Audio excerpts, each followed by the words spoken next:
Hello friends, zeta axis के एक और वीडियो में आप लोगों का स्वागत है। और आज हम डिस्कस करेंगे डिफरेंट टाइप्स ऑफ रेनफॉल, यानी बारिश के अलग अलग प्रकार की चर्चा करेंगे।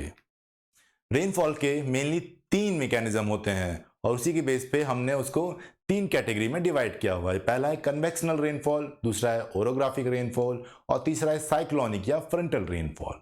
हम एक एक करके इन सारे रेनफॉल की मैकेनिज्म को डिस्कस करेंगे। सबसे पहला जो रेनफॉल का टाइप है वो है कन्वेक्शनल रेनफॉल।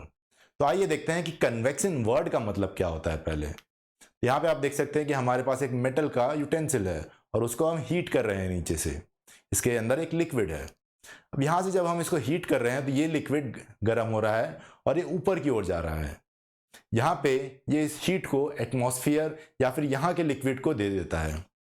तो आप देख रहे हैं कि यहाँ पे हीट ट्रांसफर कैसे हो रहा है। यहाँ पे इस मेटल के यूटेंसिल से हीट यहाँ पे आया, ये पानी गर्म हुआ, ये जो गर्म हुआ पानी है ये ऊपर जाता है और पानी डिस्ट्रीब्यूट करता है। तो इस प्रोसेस को कन्वेक्शन कहा जाता है। जब ये लिक्विड यहाँ पे अपना जो हीट है वो रिलीज कर देता है तो वो ठंडा होता है, वापस नीचे आता है और फिर ये साइकिल चलता है। तो इस साइकिल को कन्वेक्शनल सेल या कन्वेक्शन सेल कहा जाता है। तो हमारा जो कन्वेक्शन रेनफॉल होता है वो भी कुछ इसी प्रकार होता है। आप यहाँ पे देख सकते हैं कि सूर्य की किरणें रेडिएशन के थ्रू हमारे अर्थ तक पहुंचती हैं। मॉर्निंग से ही ये जो सोलर रेडिएशन है वो हमारा अर्थ एब्जॉर्व करना स्टार्ट करता है। दोपहर होते होते बहुत ज़्यादा रेडिएशन एब्जॉर्व कर लेने के कारण जो हमारा अर्थ है या जो हमारा लैंड है वो गर्म हो जाता है। अब ये जो लैंड गर्म हो जाता है, इसके ऊपर का जो एयर है वो भी गर्म हो जाता है। तो आप देखेंगे कि यहाँ पे जो एयर का लेयर है वो गर्म होने के कारण बहुत तेजी से ऊपर जाता है। ये उस कन्वेक्शन प्रोसेस की तरह है कि यहाँ पे जो गर्म हुआ एयर है वो ऊपर जाके गर्मी रिलीज करता है। अब ये जो एयर ऊपर उठता है, अगर इसके अंदर मॉइस्चर है तो वो मॉइस्चर का भी एडियाबेटिक कूलिंग होता है। तो आप देखेंगे कि ये जो हवाएं तेजी से ऊपर उठ रही हैं ये मॉइस्चर को भी अपने साथ ऊपर ले जाती हैं और यहाँ पे हमें क्लाउड का फॉर्मेशन देखने को मिलता है। और इस क्लाउड के फॉर्मेशन के साथ हम रेनफॉल देखते हैं। तो करीब शाम होते होते हमें यहाँ पे रेनफॉल देखने को मिलता है।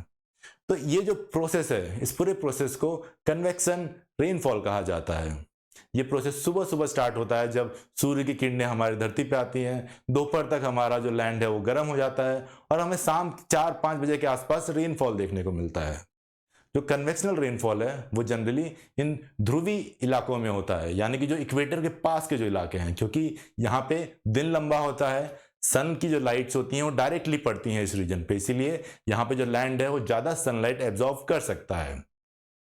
अब अगर हम डिटेल में जाए तो हम जानते हैं कि हमारा जो अर्थ है वो सन के अराउंड रिवॉल्व करता है एक एक्सिस पे। इसके कारण अर्थ का डिफरेंट पार्ट सन से डायरेक्टली फेस कर रहा होता है और इसीलिए आप देखेंगे कि जैसे जैसे सन मूव होता है डिफरेंट पार्ट्स ऑफ अवर अर्थ जो होते हैं वो सन के डायरेक्टली सामने होते हैं। इसीलिए ये जो कन्वेक्शनल रेनफॉल का जो रीजन है वो भी वेरी करता है। अब यहाँ पे आप देख सकते हैं कि एक रेड लाइन है, इस रेड लाइन को ITCZ कहते हैं, यानी इंटरट्रॉपिकल कन्वर्जेंस जोन। तो ये वो जो जोन दिखाता है जहां पे दोनों ही ट्रॉपिकल रीजन की हवाएं मिलती हैं और ऊपर की ओर उठती हैं, और यही वो रीजन है जहां पे सबसे ज्यादा कन्वेक्शनल रेनफॉल होता है। तो आप ये जो रेड कलर की लाइन देख रहे हैं, ये जैसे जैसे मूव होती है वैसे वैसे कन्वेक्शनल रेनफॉल का रीजन भी वेरी होता है। जो सेकेंड टाइप ऑफ रेनफॉल है वो है ओरोग्राफिक रेनफॉल। ओरोग्राफी का मतलब ज्योग्राफी में होता है माउंटेन फॉर्मेशन की प्रोसेस, यानी वो प्रोसेस जिससे कि पहाड़ बनते हैं, चाहे वो फोल्ड माउंटेन हो या फिर हमारे ब्लॉक माउंटेन्स हो। इस पूरे प्रोसेस को ओरोग्राफी कहा जाता है। तो ओरोग्राफिक रेनफॉल देखने से पहले हमें एक इंपॉर्टेंट कॉन्सेप्ट समझने की जरूरत है जिसे एडियाबेटिक हीटिंग या एडियाबेटिक कूलिंग कहते हैं। तो यहाँ पे आप देख सकते हैं कि हमारे पास एक वेसल है जिसमें हम गैस को बहुत तेजी से भर रहे हैं। अब गैस को हम तेजी से भर रहे हैं तो हमारा प्रेशर भी इंक्रीज हो रहा है, लेकिन प्रेशर के इंक्रीज होने के साथ साथ टेम्परेचर भी इंक्रीज हो रहा है। यहाँ पे हमने बाहर से इस गैस को हीट नहीं किया, सिर्फ हमने प्रेशर बढ़ाया और प्रेशर बढ़ने के साथ साथ टेम्परेचर भी बढ़ गया। तो इस प्रोसेस को एडियाबेटिक हीटिंग कहते हैं। सिमिलरली अगर हम वॉल्यूम को घटाएं तो भी टेम्परेचर बढ़ जाता है। हालांकि इस कंटेक्स्ट में यानी कि ओरोग्राफिक रेनफॉल के कंसेप्ट में हमें प्रेशर और टेम्परेचर का रिलेशन समझना ज्यादा जरूरी है। तो यहाँ पे हम देखें कि प्रेशर जब इंक्रीज हुआ तो टेम्परेचर भी इंक्रीज हुआ। तो इस प्रोसेस को एडियाबेटिक हीटिंग कहा जाता है। सिमिलरली अगर हम इस वेसल से बहुत तेजी से गैस निकालेंगे तो हम देखेंगे कि प्रेशर डिक्रीज हो रहा है, और क्योंकि प्रेशर डिक्रीज हुआ तो उसके साथ साथ टेम्परेचर भी डिक्रीज हो गया। तो इसको हम एडियाबेटिक कूलिंग कहते हैं। अब अगर हम हमारे अर्थ का एटमॉस्फेयर देखें तो हम जानते हैं कि हमारा जो प्रेशर है वो धीरे धीरे कम होते जाता है जैसे जैसे हम आसमान में और ऊपर जाते हैं। तो आप देखेंगे कि यहाँ पे हमारा जो प्रेशर है वो धीरे धीरे कम होते जा रहा है जैसे जैसे हाइट बढ़ रही है। यहाँ पे अगर हम ये माउंटेन देखें और ये हवाएं देखें जो इस माउंटेन को क्रॉस करने की कोशिश कर रही हैं, तो आप देखेंगे कि यहाँ पे जो प्रेशर है वो P1 है और यहाँ पे प्रेशर P2 है। अब ये क्योंकि नीचे ये जमीनी लेवल पे है तो यहाँ पे प्रेशर जो होगा वो ज्यादा होगा, यानी P1 is greater than P2, यानी यहाँ पे प्रेशर ज्यादा है और यहाँ पे प्रेशर कम है। तो जो हवाएं यहाँ से ऊपर उठ रही हैं उनका प्रेशर भी कम हो रहा है जब वो इस पहाड़ के ऊपर आती हैं। सिमिलरली जब वो यहाँ पे डिसेंड करेंगी तब भी यहाँ पे प्रेशर कम है और यहाँ पे प्रेशर ज्यादा है, तो वो लो प्रेशर से हाई प्रेशर पे जाएंगी, यानी वहां पे एडियाबेटिक हीटिंग होगी। अब अगर हम ये एयर का एक ब्लॉक देखें जो कि ग्राउंड के ऊपर है तो इसका प्रेशर P1 होगा, लेकिन इन हवाओं के साथ जब ये ऊपर उठेगा तो इसका प्रेशर P2 हो जाएगा और इसके साथ साथ इसका टेम्परेचर भी गिरेगा। तो ये है एडियाबेटिक कूलिंग प्रोसेस। और सिमिलरली अगर ये एयर ब्लॉक जब माउंटेन की दूसरी साइड डिसेंड करेगा तो इसका टेम्परेचर बढ़ जाएगा क्योंकि यहाँ पे प्रेशर ज्यादा है और यहाँ पे प्रेशर कम है। तो ये कम प्रेशर से ज्यादा प्रेशर के एरिया में आ रहा है और प्रेशर बढ़ता है तो हमने ऑलरेडी देखा है कि टेम्परेचर भी बढ़ता है। तो इसको हम एडियाबेटिक हीटिंग कहते हैं। अब ये जो हवाएं हैं ये ओशन के ऊपर फ्लो कर रही हैं, यानी कि इनके पास बहुत सारा मॉइस्चर है। जब ये हवाएं इस माउंटेन को क्रॉस करने की कोशिश करेंगी तो इनके अंदर ये जो मॉइस्चर है वो कंडेंस होने लगेगा एडियाबेटिक कूलिंग के कारण, क्योंकि यहाँ पे प्रेशर ज्यादा है यहाँ पे प्रेशर कम है हाइट ज्यादा होने के कारण। तो ये हवाओं में जो मॉइस्चर है वो ठंडा होने लगता है और यहाँ पे बहुत बारिश देता है। वही जब ये मॉइस्चर क्रॉस होकर लेगा, ये बादल जब क्रॉस कर लेंगे तो जब ये डिसेंड करेंगे तो इनका टेम्परेचर बढ़ जाता है क्योंकि ये लो प्रेशर से हाई प्रेशर रीजन में आ रहे हैं। तो यहाँ पे क्या हो रहा है कि एडियाबेटिक हीटिंग हो रहा है यहाँ पे, और इसीलिए इस रीजन में आपको रेनफॉल देखने को नहीं मिलेगा। यहाँ पे आप देख सकते हैं कि इस रीजन को एडियाबेटिक कूलिंग और इस रीजन में एडियाबेटिक हीटिंग हो रहा है। अब क्योंकि यहाँ पे बहुत बारिश होती है तो इसे विंडवर्ड साइड कहते हैं, क्योंकि विंड जो है वो इस डायरेक्शन में आ रही है और यहाँ पे हवाएं उठ रही हैं और एडियाबेटिक कूलिंग के कारण बहुत बारिश दे रही हैं। वहीं जो दूसरा साइड है जहाँ पे ये हवाएं डिसेंड होती हैं यहाँ पे बारिश बहुत कम होती है, इसीलिए इसे रेन शैडो रीजन कहा जाता है क्योंकि यहाँ पे बारिश बहुत कम होती है, या फिर इसे लीवर्ड साइड भी कहा जाता है।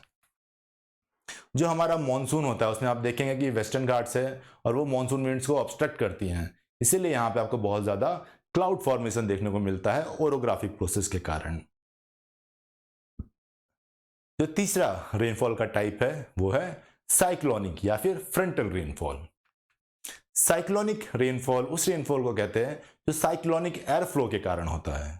साइक्लोनिक एयर फ्लो कुछ इस तरह का एयर फ्लो होता है जहां पे बीच में लो प्रेशर होता है और हवाएं जो है उसके चारों तरफ घूम रही होती हैं। तो ये साइक्लोनिक रेनफॉल ट्रॉपिकल साइक्लोन या एक्स्ट्रा ट्रॉपिकल साइक्लोन दोनों में ही देखा जा सकता है। यहाँ पे आप ट्रॉपिकल साइक्लोन देख रहे हैं, हवाएं चारों तरफ से कन्वर्ज हो रही हैं और ऊपर की ओर उठ रही हैं। तो इन हवाओं में अगर मॉइस्चर होगा तो ये बहुत ज्यादा बारिश देंगी।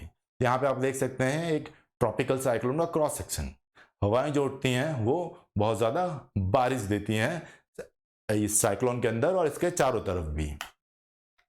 सिमिलरली ये एक्स्ट्रा ट्रॉपिकल साइक्लोन है। एक्स्ट्रा ट्रॉपिकल साइक्लोन में भी आप देख सकते हैं साइक्लोनिक फ्लो, यहाँ पे लो प्रेशर रीजन होगा और ये हवाएं इस तरह से इसके चारों तरफ घूम रही हैं। तो यहाँ पे भी एक साइक्लोनिक फ्लो बनता है और उसके कारण हमें यहाँ पे बादल दिखते हैं दोनों कोल्ड फ्रंट और वार्म फ्रंट पे, और ये बारिश देते हैं। तो इसे भी एक साइक्लोनिक रेनफॉल कहा जाता है। अब साइक्लोनिक फ्लो के बिना भी रेनफॉल हो सकता है जब दो डिफरेंट टेम्परेचर के एयर मास हो। यहाँ पे आप वार्म फ्रंट देख सकते हैं, ये गर्म हवा जो है या जो वार्म एयर मास है वो इधर मूव करने की कोशिश करता है तो वो ऊपर उठ जाता है और रेनफॉल देता है, क्लाउड्स बनते हैं और रेनफॉल होता है। सिमिलरली ये कोल्ड एयर फ्रंट है जहाँ पे ठंडी हवाएं आगे बढ़ती हैं, गर्म हवाओं को ऊपर उठाती हैं और इस फ्रंट पे बहुत बारिश देती हैं। तो इस टाइप के रेनफॉल को फ्रंटल रेनफॉल कहा जाता है। तो इस डायग्राम में आप देख सकते हैं कि हमारा जो ट्रॉपिकल साइक्लोन है वो 5 डिग्री लगभग 30 डिग्री के बीच में होगा दोनों हेमिस्फीयर में, और जो एक्स्ट्रा ट्रॉपिकल साइक्लोन है वो करीब 30 से 40 डिग्री से लेकर 60 से 70 डिग्री के बीच में होता है। ये इन रीजन्स में रिस्ट्रिक्टेड है। उम्मीद करते हैं कि आपको हमारे इस वीडियो से डिफरेंट टाइप्स ऑफ रेनफॉल को समझने में आसानी हुई होगी। अगर आपको कोई डाउट है तो कमेंट्स में हमें पूछना ना भूलें, या फिर हमें ट्विटर पे भी आप मैसेज कर सकते हैं। हमारे वीडियो को लाइक और सब्सक्राइब जरूर करें और अपने दोस्तों से भी शेयर करें। Thank you.